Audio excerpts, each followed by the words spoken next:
Welcome to the Commercial Kitchen Chronicles, the original food service equipment repair podcast built by technicians for technicians.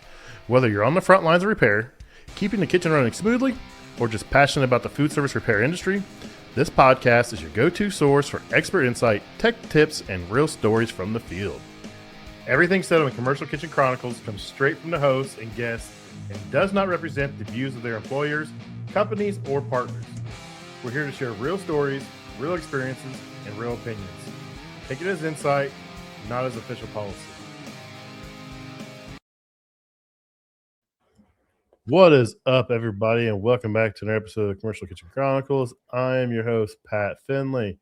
Today, I am joined by very special guest, Brent Hall. I was reading ahead, man, ADHD and a little bit of everything else gets a hold of me sometimes. So, very special guest, Brent Hall from Favored Mechanical Solutions. Did I say that right?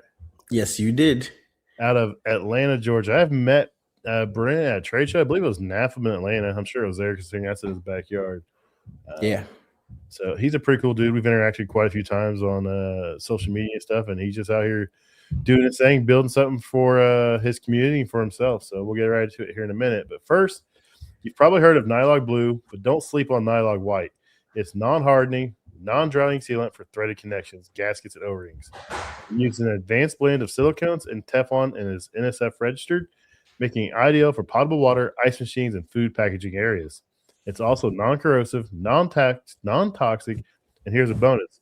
It even washes out of your clothes way easier than traditional pipe dope. If you're working with air, water, gas, or glycol systems, grab some Nylog White. Man, I use that stuff on everything. I use it in fry pots. I mean, it does a good job. It's I forget the name of that stuff where it kind of drags itself around. There's a special term for it, but I am not a scientist or whatever. I'm just a guy that fixes stuff. So it works out pretty good for me. I can't complain there. So what is going on, Brent? Nothing, just another day in the commercial food service industry. Yeah. Have a busy day. Today, it wasn't so busy. I actually had an award ceremony for my son at school. So I had a late start. And if I have a late start, I'm not doing anything crazy. So I went out, I removed a two-door reach-in unit from a liquor store. And I went to sell it at an equipment supply place. And then I went to a church and I went to service a reach-in that was frozen up. So I was there for 5 minutes. I told them, you could pay me for 3 hours to sit here and defrost it, or we could shut this thing off and I'll come back tomorrow first thing in the morning. Yeah, leave the doors open. Unplug it, leave the doors open. They'll see you tomorrow. Exactly. If you got a fan, stick a fan blowing in. If not, it should be all right. Yeah, it should be defrosted by the time I get there. And hopefully I don't find any mechanical issues. I think I didn't get a chance to check the fans or anything like that, but that's the only thing I could really imagine other than them leaving the doors open. Yeah. It's hard telling, man. Some of these new ones, it seems like they freeze up over the stupidest stuff. Really? Yeah. Some of the new stuff that's out there. It is what it is. My little dog decided to come join us. Let me go upstairs. I'm doing something, okay? Sorry. Oh, you're all right. You're fine. We're all family people here. We get it. Kids are important, man. You got to make sure you take care of them. So it is what it is. Correct. So, for those that may not know Brent, can you give us your background and how did you get into commercial food equipment repair? All right, you want the long version or the short version? we got all the time we want to take tonight, man. All right, so I worked for McDonald's for about 10 years. I went from manager to store manager to supervisor. I worked for two different organizations. The second organization I worked in, they had about 15 stores, and being a supervisor for an organization like that will drive you nuts. They gave me a new store that had this manager that just drove me to the edge. And I'm like, I don't want to do this anymore. And they're like, yeah, we're not letting you go. We know you're handy. You like to, try to troubleshoot stuff.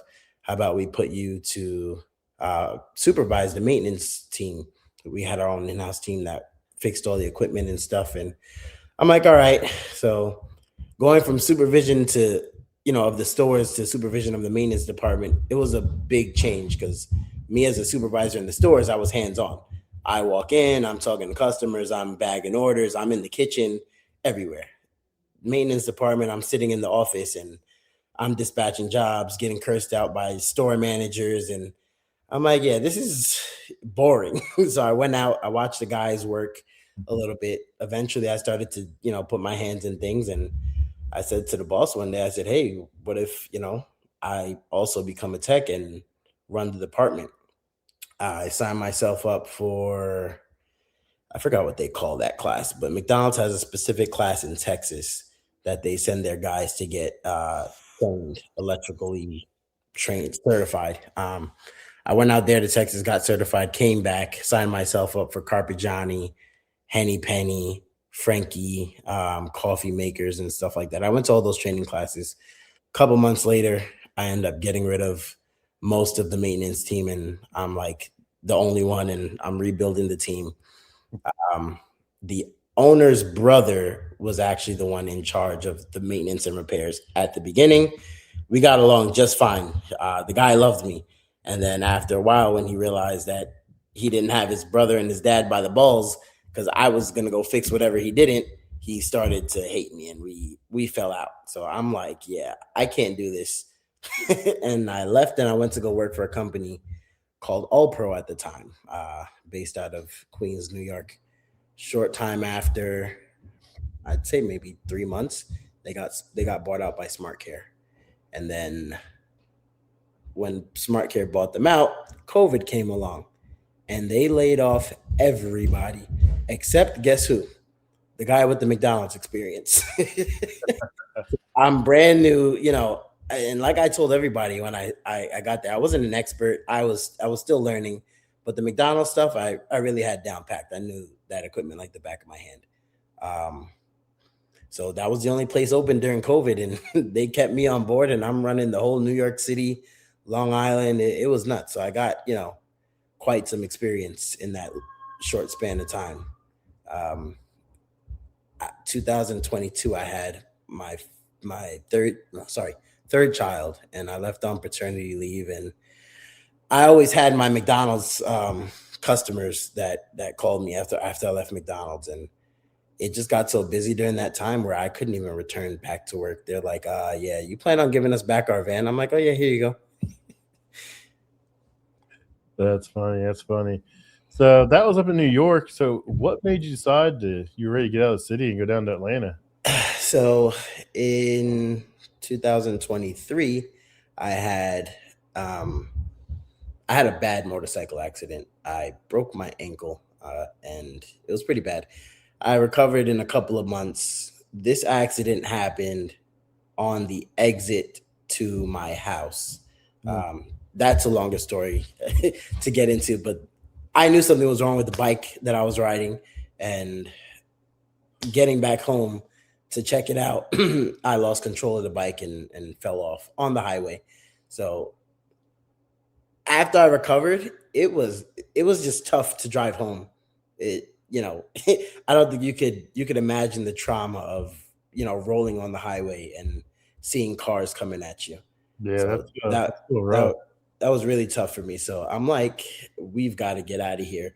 I can't continue to do this. And if you know New York, New York is expensive. I Mm. lived in a 964 no 864 square foot home at the time with four kids, and my wife. Um, so I'm like, yeah, it's time. I had plans to go up on the house, and it was going to cost about $100,000. And I'm like, I can do it, but I'm never going to be happy with this house if I don't have a basement. So I'm like, I'm going to look around. Average price for a house the size I need in New York is about $1 million. I'm like, That's yeah, wild. I can't do this. I start looking in Jersey. I start looking kind of, we call it upstate New York, but it's not really upstate. It's Westchester County, Mhm. right above like the Bronx and stuff like that. Uh, all prices everywhere were insane, and I'm like, all right, if I have to go as far as Pennsylvania to get something decent priced, I might as well make a dramatic move and take it down to Atlanta. At least I have somebody. My mother lives here. The company was running good. Besides me being out for those 6 months, I had somebody that I trained from the ground up that I actually worked with in McDonald's. He was my boss at one point, actually. But I trained him from the ground up. Great guy. And my goal was to move to Atlanta, get something I could afford for me and my family. God forbid something happened to me. At least they have something that's not, everybody doesn't have to kill themselves to work and pay off. Mhm. And this guy was going to stay in New York and keep New York running. But unfortunately, things don't always work the way we plan. So last year, around July, I actually lost that guy. And everything just shit hit the fan. I was flying to New York every week, running service calls. Yeah. Oh boy. And I'm like, I can either stay here for a few months and develop somebody else that's capable of doing it, or I could hire somebody else, which I was never a fan of hiring people in this trade. It's bad. Everybody has, yeah, exactly. Everybody has bad habits that you can't break. I've always hired green guys. Even Every guys with technician, only like 5 years experience have bad habits, man. They're yeah. hard to break. Like I don't know what it is. I mean, and I'm sure other industries are the same way. I mean, it just is what it is. Yeah, every tech that I've had, I've trained from the ground up. So, the purpose of me moving here was for my family. Mhm. And last year, I'm like, I really wanted to do this, but not at the sacrifice of not being with my family. My kids are young. I'm like, I've got two decisions: to miss out on, these important years of their life, or, close the doors and try to start all over again. And I'm like, you know what? I did it once before. I could do it again. And everybody doesn't get a second opportunity to do things over. And this is my opportunity to do it over with the knowledge and experience that I've gained over the last 6 years building this company. I see Rich down there in the comments. Rich is I've known Rich for a while. Like I told him the other day, I've been doing business with Rich before he even knows. When I was with McDonald's, they actually introduced me to Maliki, where I used to buy parts. That's back in 2017, 2018. Rich is a good dude, man. He's one of the reasons I kind of do what I do. I jumped in a Fed group one day and seen him in there, and I was like, okay, I can do this. I can post my stuff. I can talk about work, and Yeah. I got to see him last weekend. It's always good seeing him at shows and stuff. And he's a good dude. He's built some cool stuff, and he's been a tremendous asset and help to Rich Ortega, my co-host, with what he's down there in South Carolina. So I wanted to throw that up there.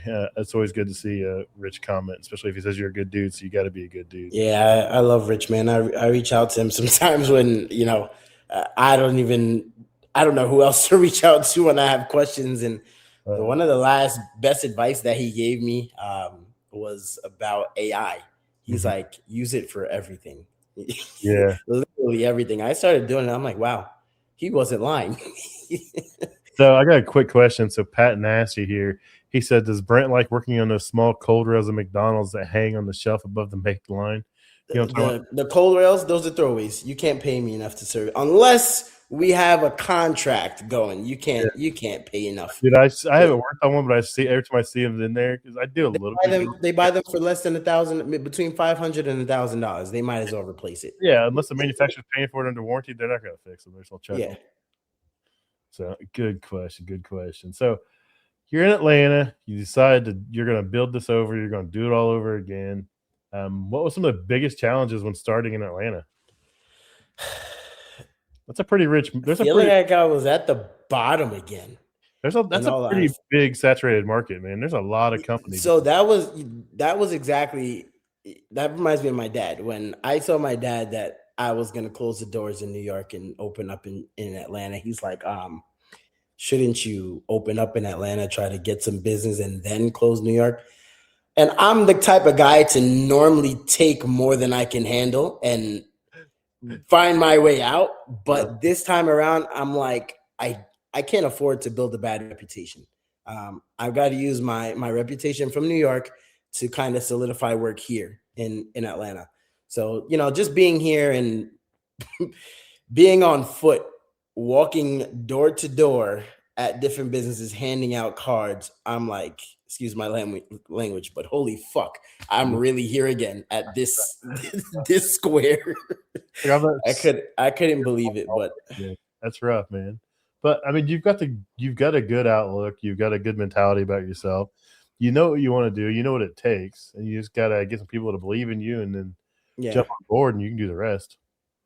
Yeah, that's a good thing, especially, having those McDonald's contacts. I get referrals from there to here. Operators move all the time.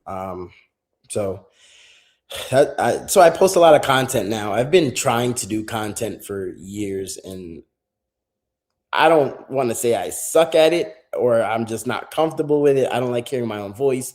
I don't Uh, like seeing myself on no one camera. likes no one likes seeing himself. No one likes hearing himself.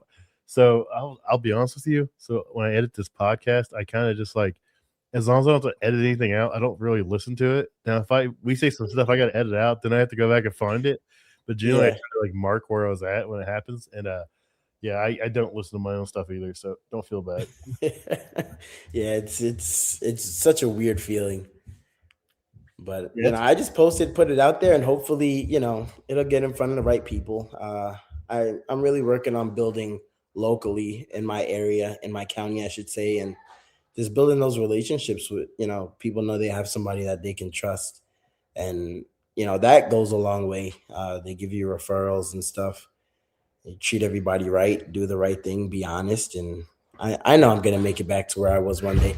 In all honesty, I probably don't want to get back to having 5 vans on the road. It that was a lot. It was a lot. I think I'd be content with just 2 more guys, and myself, obviously. get you a couple guys so you can take a vacation. You don't have to worry about who's Yeah, everything where you're going. That's what a lot of guys, the one man shows is, they can make good money at it, but like if you go on vacation, who's going to take care of that stuff? And like your and customers will call someone else. They're going to come in and snake your exactly. And God account. forbid they call me. I'm sorry that customer's gone. That's Yeah. happened quite a couple times. I'm like, I don't understand how people could do it. I tell my wife all the time, like, since we're here and I'm starting over, vacations are over for at least the next year.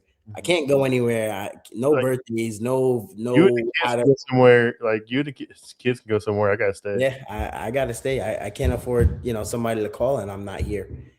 I've gotta handle it. So, what was the biggest surprise in the market, like working in Atlanta versus working in New York? I know traffic and logistics and parking in New York's an absolute nightmare. Oh yeah, It's gotta be a lot nicer exactly. in Atlanta. People complain about Atlanta, and you're like, "Come to New York, fool! I'll show you what's up." Exactly. So people here complain about traffic all the time, and to me, it's a breeze. From where I was living in New York on Long Island to go to Manhattan and do some work, it depending on the time, unless you're getting there for 6 a.m., you have about a 2-hour commute. God forbid you have to go to Jersey. That's 3 hours. Getting back, you better hope you cross that tunnel before 2 o'clock, 2 p.m. If not, that's a 3-hour drive home. I have never gone anywhere. I've driven up to 100 and about 30 miles to service a customer, which is a stretch. And that took me just about 2 hours Yeah, to do here. we had a guest on in the past, and he only worked in New York, but he lived in PA, and he was just like, he'd get in real early, so you try to get out early, and he's like, dude, I can get in real early, it's no big deal. He's like, coming home, it'd be like 4 hours. I'm like, he's like, I just I sit there have moving. I'm like, I have a buddy like that that's still in New York. So I still get a ton of calls from New York because of the reputation that I built while I was out there. So one day I'm like, I can't just leave that money on the table.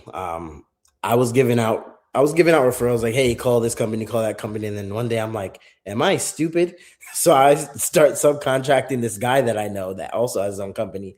He actually trained me on hot side when I started working for All Pro.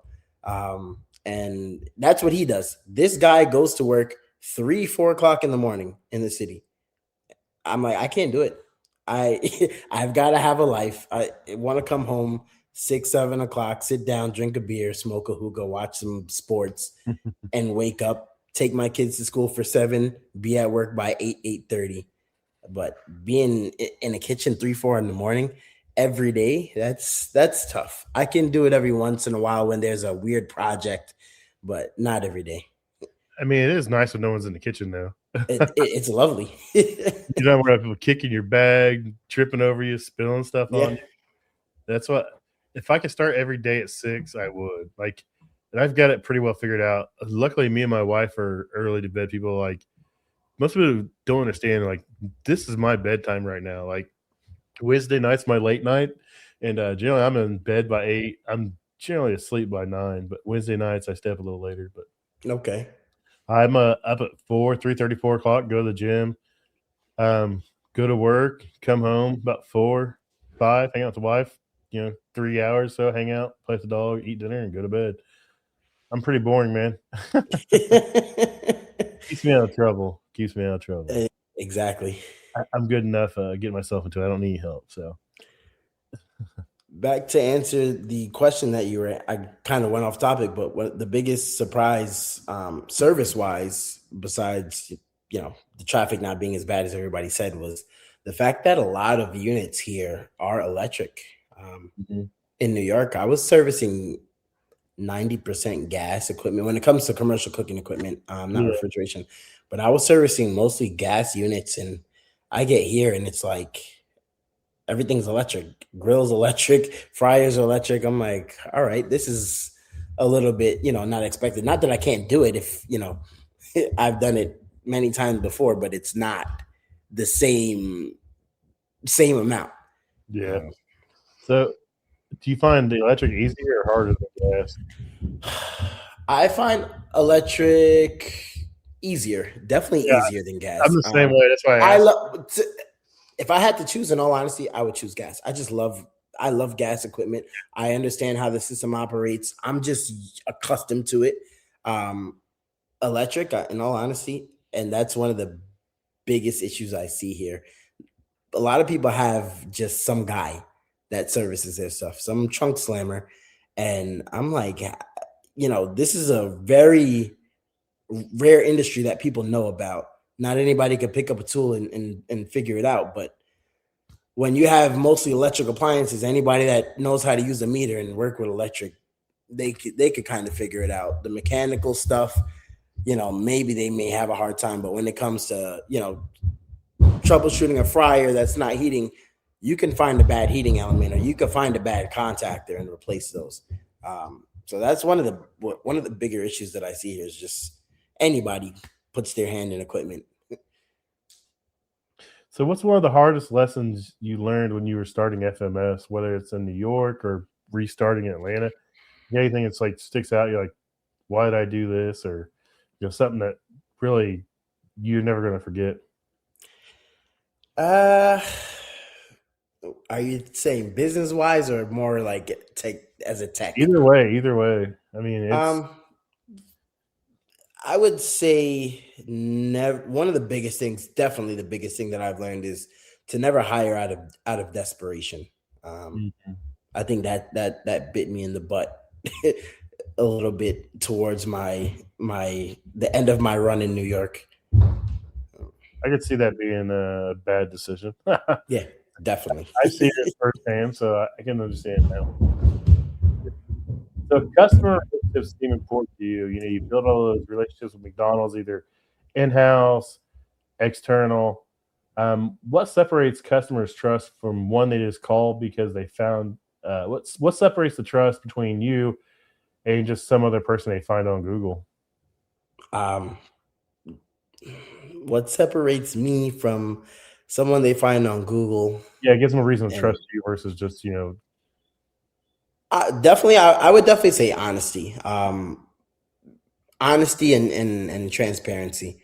I'm the type of person, you call me to service, you're going to get a packet that explains to you everything, how we charge, why we charge, what warranties come with it, how we bill, when we bill, XYZ. Um, and once I get, step foot in your door, I'm very transparent. I let you know exactly what's going on. I Sorry. Whoa. My kids sound like they were gonna fall through the ceiling just now. All good, all good. Yeah. Once I get in your door, you know, everybody when they meet me, they see the type of person that I am. Full transparency. Yeah. Exactly. I would never try to steer somebody the wrong way. I find it a stupid way of doing business to Mhm. try to rip somebody off to make 500, even two, let's say $2,000, and throw a high number out there. It's very stupid for me to rip you off to try to make $2,000 because, you know, I just lost a lifetime worth of business. Yeah. That's just the way that I see it. A I short know a lot of people don't see it that way a short gain's never worth it. I mean, at you all. don't plan on, staying in business long, you're just trying to host some people and get on to the next place. It's not gonna work out in the long run. Take care of your customers, man. It's not hard. Just do a good job taking care of your customers. So, and we all know refrigeration and cooking equipment service can be brutal. Long hours, stress, emergency calls. What keeps you motivated to keep going after it, keep doing it? It's just something that I love, in all honesty. And that's the reason why I have a business doing it. I've always had that entrepreneurship mindset. When I was working for McDonald's, I actually had another business that I did on the side, which was um, like audio and visual equipment. So I would mount TVs, do surround sound systems. That was something that I was passionate about.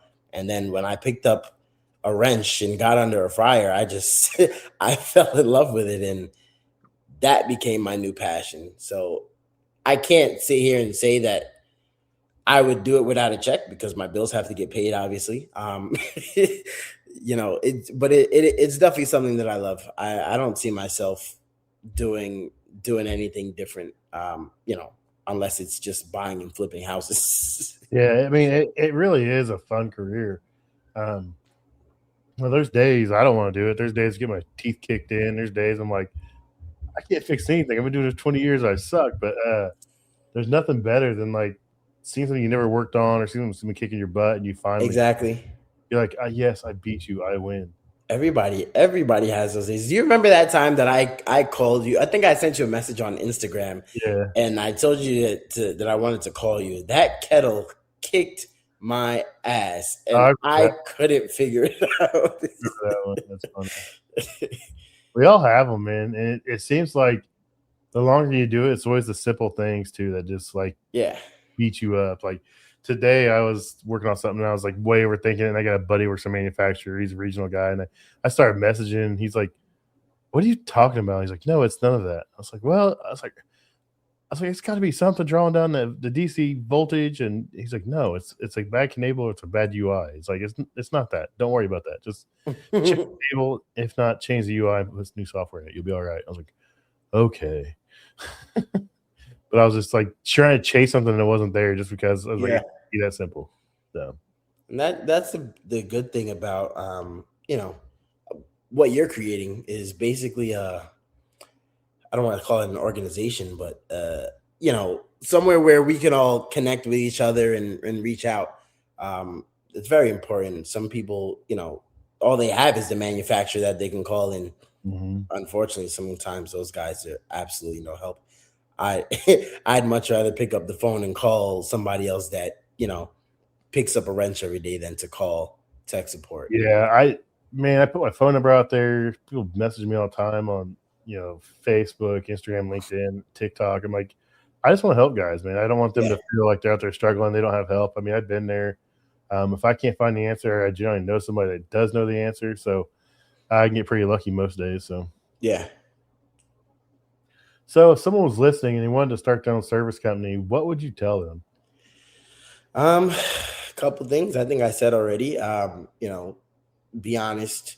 Um, Most important, treat people's place as if it was your own. Um, you shouldn't walk into a place and see a fryer down and that's their only fryer, and it's 4 o'clock and you're like, we start charging overtime at 4:15. Either you pay or get out. Me personally, I'm gonna service it. You know, no matter if they're gonna pay overtime or not. I know a lot of people wouldn't do that. The next thing is, treat the janitor the way that you would treat the CEO. You're Damn. starting a service company. What most people don't realize, You go to this McDonald's one day, this store manager is working here, but the next day they might be director of operations at another company. You walk into a hospital, the facilities director one day, tomorrow he might not be there. He might be working for another building. And if you treat him right, the same way that you treat the person that signs the check, then he's going to remember you and he's going to say, hey, when I was over at this building, we used to use FMS and they always took care of us. They got great communication, honest, never ripped us off. I think we should use them. Next thing is, like I said before, never hire out of desperacy, and build a team. You can't do it on your own. So even though I mentioned, I'm starting over on my own, I still have my office staff. That's something that I definitely learned. That you need help. I don't want to go back to experiencing the days where I was out in the field for 10, 11 hours and then I come home and I've got to do parts research. I've got to place orders. I've got to do invoicing. Yeah. I've got to chase down money and I don't want to get burned out again. So building a team is very important. Sounds like Rich should have been here for this one because when he first started, he despised like office work. Like it just, he was out working 10, 12 hours and he's coming home doing 4 or 6 hours of office work. And he's just like, I can't do this. He's like, I can't do the office work. It just drives me nuts. It's like, it's terrible.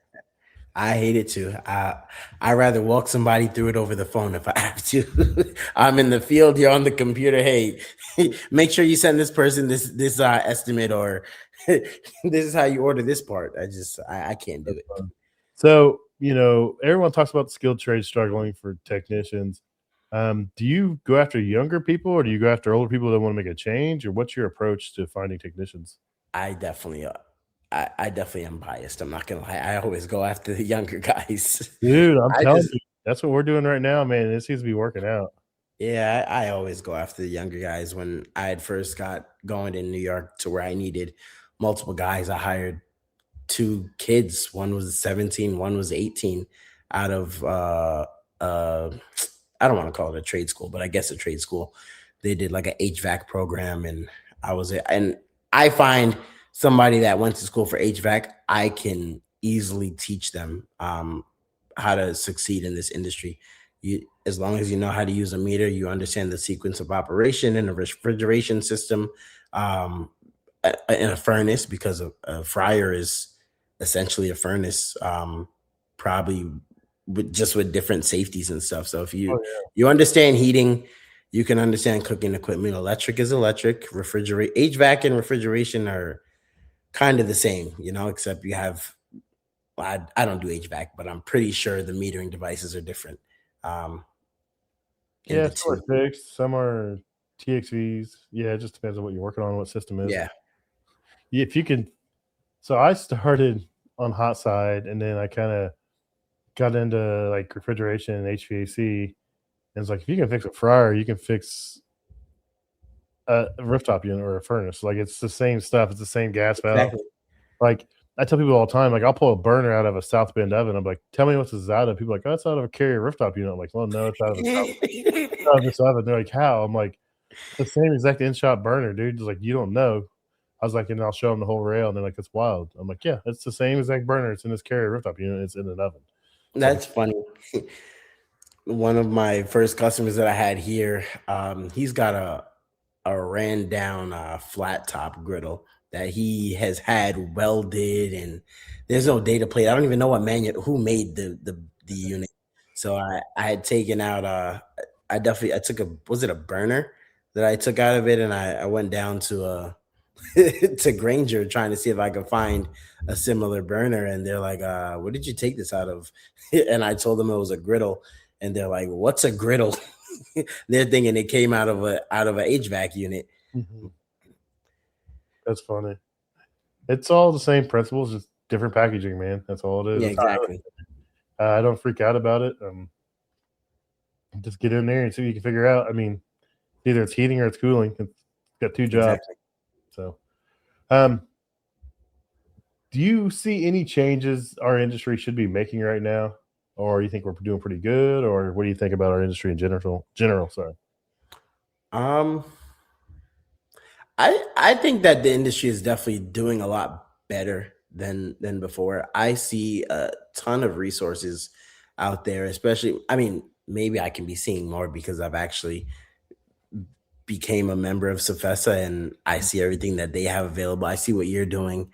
Um, Before I wasn't seeing all those things. Like when I first got started, I was so passionate about it and just posting videos on my social media. I'm like, this is pointless. Nobody cares about this because, none of my friends even understand what I'm doing. And I'm looking around trying to find, I'm like, there's got to be other people that do this. And that's when I ran into your page years ago.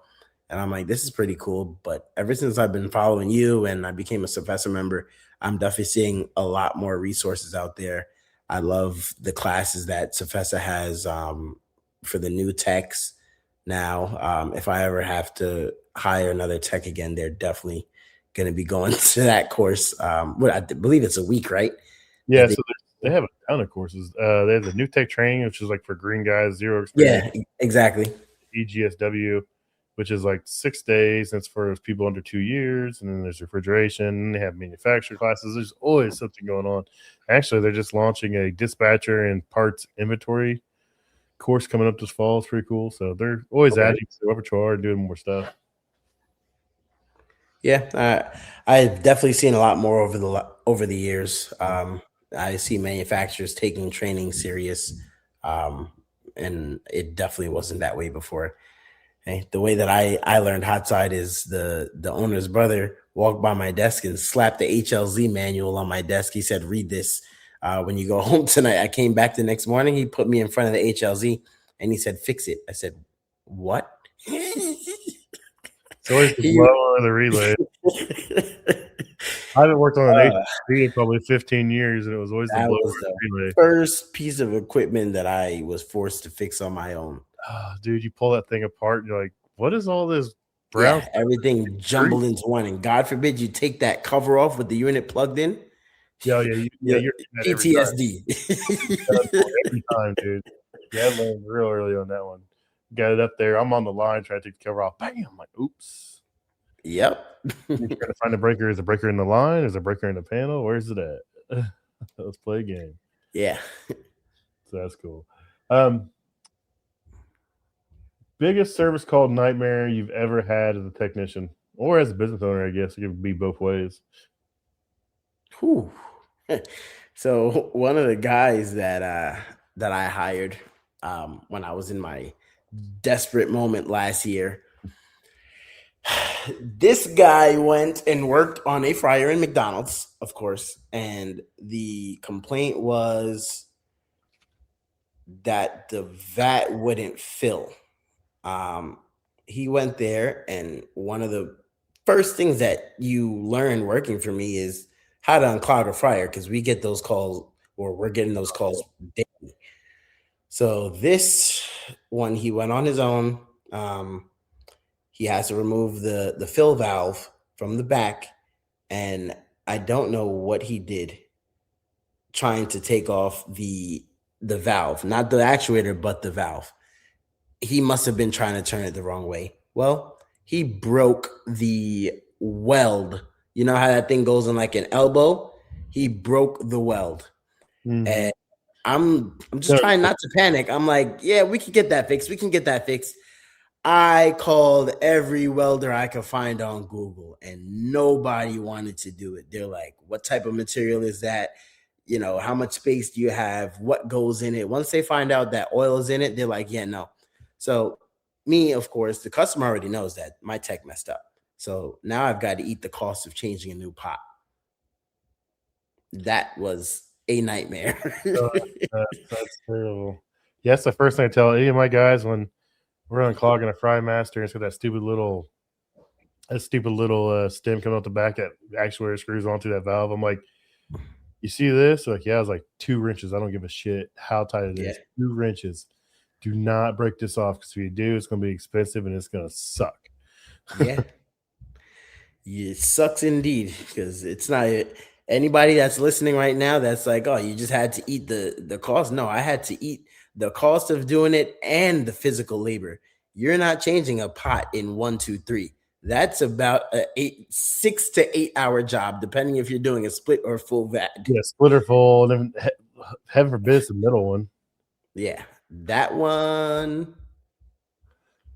I don't recall, but it was definitely a split vat. I don't recall if it was left or middle though. Yeah, Quentin, it's damn near impossible to weld them because that grease gets into metal and it's wild. It's like it won't stick or it burns out.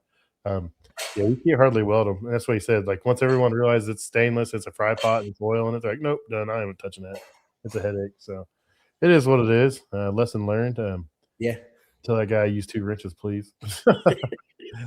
What is one of your biggest wins as a business owner so far? Biggest win as a business owner. Biggest win for me is I can't say it at this point, but at one point was getting to a point where the business was, I'd say, self-sufficient, and I could take time away and spend with my family. You'll, That's you'll get back there. that's more than money can buy, man. Yeah.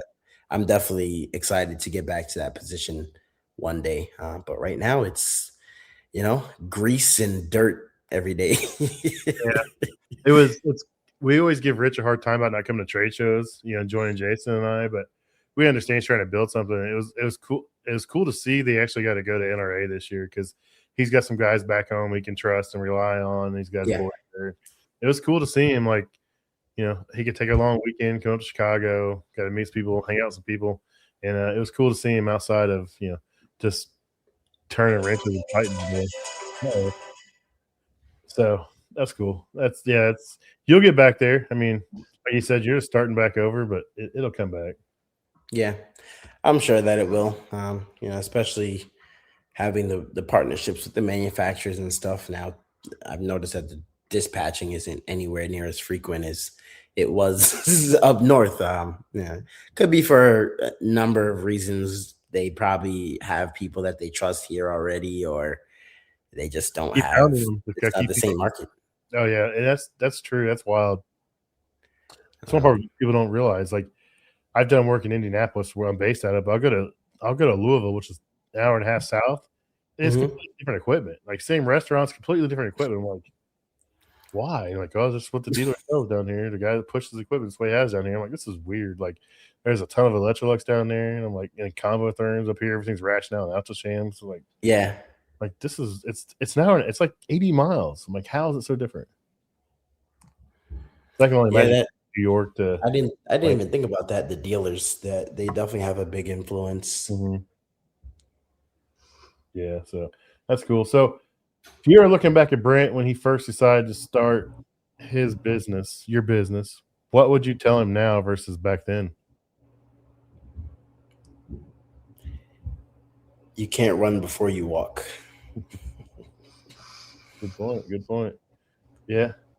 That's a lot of guys have these huge goals and they don't know how to get there, and they just try to chase them. And you gotta, I'm guilty of the same thing, but you got to make smaller attainable goals to get you to your long-term goal. And, guys on that long-term goal, and they just try. And sometimes, it doesn't work out the way they think it should or as fast as it should. They just give up. So, yeah. And I find myself still thinking that way sometimes. I'm like I told you, sometimes I'm going door to door, handing out cards and stuff. I'm like, I can't believe that I'm here. But then I look back at New York and I'm like, yeah, I didn't build that overnight. I'm like, that definitely took a course of, 3-4 years to get to, the point where I was. So it's just about patience, man. Our target audience isn't your everyday consumer. So I think I heard Rich say this the other day, to be more, what was it that he said? I don't want to say be more specific, but know exactly who you're going after. Be more intentional before you go. Be more intentional. There we go. Mm-hmm. So what's a goal for Favored Mechanical Solutions in the next 5 years? Just to be able to self-sufficient. That's a long way out, man. I'm just trying to make it to next month. Well, you talked about goals a little bit there, so I had to add, you know. No, in the next 5 years, like I said, I want to be somewhere between where I am now and where I was in New York. As I said before, if it happens, I'll deal with it correctly. But I don't think I want to run 5 service vans again. I could be just traumatized from New York, but the overhead is insane. Yeah, I think that's what it is. I'm definitely traumatized because you think about the 5 service vans, you're thinking about all the red light camera tickets, the speeding tickets, the parking tickets in Manhattan. The somebody might get booted because they never gave you the ticket that they got.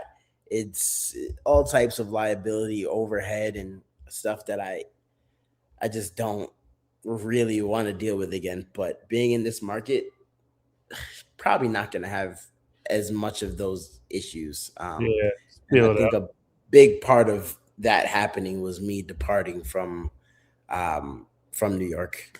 How long have you been down Before Atlanta now? 2024, I moved. I bought my house in February 2024. We officially moved in like April. Nice. Yeah. What would be one of the biggest misconceptions guys will have about, especially technicians that are wanting to start their own service company? What was some of the biggest misunderstandings or misconceptions technicians have about starting a business? Being their own boss. You know, You're still working for somebody. It's just the customer versus. Yeah, exactly. That's exactly what I was about to say. When you asked me the questions a while ago, and my response was being able to, spend time with my family. That's the most valuable thing. It's not being my own boss at all, because I'm not my own boss. My employees are my boss. Mhm. The customers are my boss. When they need something, I'm the one that has to respond. I'm the one that has to be there. I'm the one that's being held, that has to be held accountable, whether that's by myself or by them. So it's not that easy, guys. Yeah, I always tell people I don't have any business experience. I know a lot of people, technicians that started their own business and done their own thing, and just because you can fix anything doesn't mean you can run a business. And I hear a lot of people say that. Like, it's totally different mindsets, totally different path. I mean, yeah, you're still fixing things, but you got to be smart with your money. You got to save money for taxes. People don't understand that. They see all this money coming in. They're like, oh, I Yeah, got and all they just blow it, and then the IRS is knocking down their door, and taking yeah, your house, taking everything you got, and they want their money. They exactly. don't give a shit. Yeah, some people don't even know how to form a business, properly to protect themselves and their assets. 100%. But Lessons learned, man. People figure it out, or they'll lose everything in the process, I guess. yeah, one of the things I hear you say about why you never start your own is because you don't want to chase people down for money. That's one of the hardest lessons I learned. Because when I was out in New York, man, we were just so swarmed, and like I said, I didn't really believe in office staff. I just, I could do it, and things just got so out of hand that people owed me thousands and thousands of dollars that even to this day I'm still trying to collect some of that money that I'll never see. Um, Like, yeah, you ain't in the city more pound sand, get lost. yeah, that's That's a wild. really important part of the job, is the admin and making sure you get paid. Well, we are coming up on time. Where can people find out about Favored Mechanical Solutions and you, if they want to follow you on social media, all that good jazz? Where can they find you at? On social media, I'm really only on Instagram. I think we have a Facebook profile that is tied to the Instagram. I don't even know the Facebook username, but on Instagram, you can find us, or find me, at The Favored Tech. That's The Favored, FAVORED Tech. Nice. And I'll link everything in the description and in all the teaser videos I put out the next couple of days. If I can find your Facebook, I'll go over there and I'll try to link that up as well. Yeah, I post nothing on there anyway. And you can make it real easy where you could like hit a button on Instagram and it posts to both places. Yeah, so it does. But what happens is I've been doing a lot of reels lately, and the reels, I find, I don't know. So I just feel like I need to show everything, every part of the job. My reels are generally over 3 minutes, and I think it's when it's over 3 minutes, Oh yeah, it doesn't go over. yeah. Facebook doesn't like it more than 3 minutes, which is stupid because it's the same. But it is. Hmm. I need to get back into making more content in the field. I've had a lot of trainees with me, and I feel kind of weird recording with a trainee. I feel weird recording anyways in a restaurant. Then you put a trainee in there, and he's asking you questions and that kind of stuff. And then I've been trying to do long format, but there's always freaking background music everywhere. I got flagged for something. I don't, they didn't pick up the music when I'm standing next to the oven. You can hear it. They picked up the music when I had my head stuck in the oven pulling a blower wheel off. Oh wow. I'm like, how'd you hear that? But you didn't get me for the stuff when I'm standing right next to the speaker. I'm like, that doesn't make I any don't sense. know how you. I think you recorded like a tripod and stuff sometimes, right? I used to. I've got like little magnets that like clamp on that like suck on panels, and then I've got the one I do most of the time. I used to do the Meta glasses, but I got new glasses and my prescription changed, so I can't Yeah. really use them. And those were cool because you can do like 3 minute segments, but you can only do like 15 minutes total at a time for the battery dies. Yeah, exactly. So right now I use a hat, and then I got Insta 360 Ultra, so it's like a little bitty, it's square, and like it just sticks on my hat, like right here in the front, and it just shines out. People think it's a flashlight; they don't even realize it's a camera. Okay. It's Because I'm pretty like, legit. it's definitely uncomfortable to record, and I'm thinking about using a tripod. I'm like, that's even more uncomfortable. Like, yeah, guys, I'm just gonna set up this camera while I No, change this heating element. I've got little clamp on cameras, and like most of the Ultra stuff, the Insta 360 has magnetic bases, so like you can just like stick it somewhere. So that's how I do most of it. The Meta glasses were the funnest, man, but my prescription changed. I want to get the new ones, but I was hoping I could do more in 3 minutes at a time. But they do like 4K. They're legit. Like, Yeah, that's what I use 90% of the time now. Sometimes when they're dead, I'll just pull out my phone and mm-hmm. you know record something. But the Meta glasses are definitely amazing. Yeah, you gotta make sure you have good lighting, and I like to wear a hat all the time because I'm bald and like I've got perks so many times from like people carrying stuff over my head, and then like the hat gets pulled down and like it freaks out the Meta glasses, and they start obstructed view. I'm like, shut up, just record. I don't care. So nice. All right, man. Well, I'll let you get back to the family. I'm surprised your kids aren't coming through the ceiling or in there screaming again or I anything. know. So I'm sitting like right here by the stairs, and they've snuck down a couple times, and they see and they know they don't want to. They don't want to hear my mouth. No, no, you're a good dad, man. I appreciate you coming on the show, dude. It's been a blast getting to know you the last couple of years and to see you in Atlanta. I'm All sure I'll right, catch you around again. You got my number, you got my contacts. If you ever need anything, hit me up, dude. definitely will. I appreciate it, Pat. Thanks for having me. Yep. Thanks. Have a good night, everybody. If you guys would, please consider subscribing, rating, and reviewing the podcast. It really helps us grow and helps us know which direction to move in. Also, if you have any suggestions for guests, please email me at commercialkitchenchronicles@gmail.com. Or if you want to be a guest, email me. Love to have you guys on. Thanks a lot. See you next week.